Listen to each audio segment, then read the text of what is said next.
Ko tani ako kami maufanga mo lapaha kono taualoeni kone matua ko eka koka pe mo tuilolo koka ako he ex community school o Atenisi ko kakala ko hoku teunga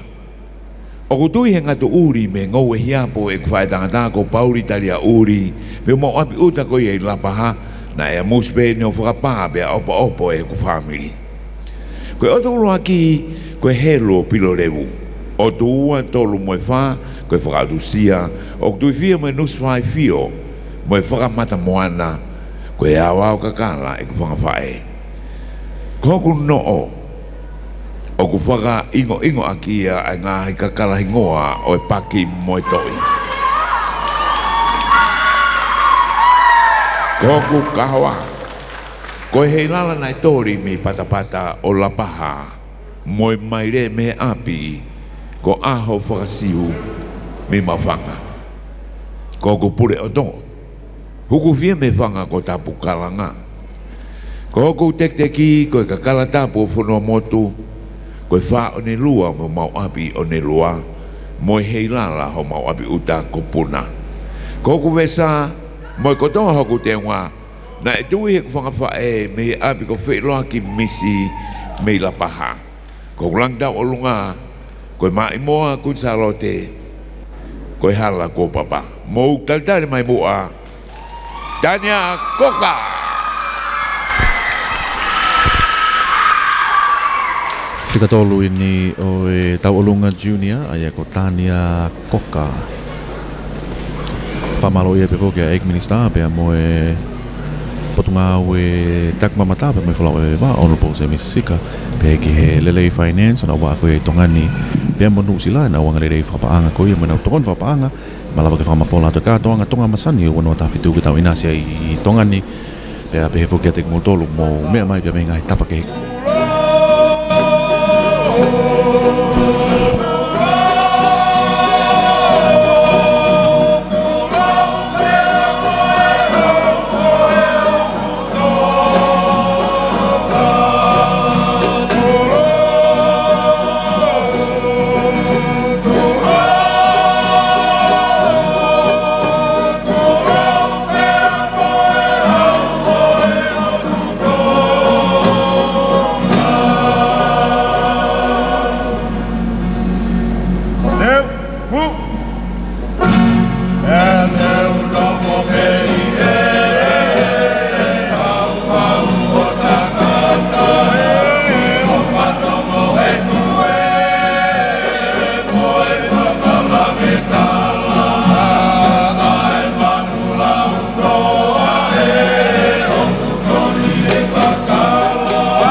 ahui fika tolu tania koka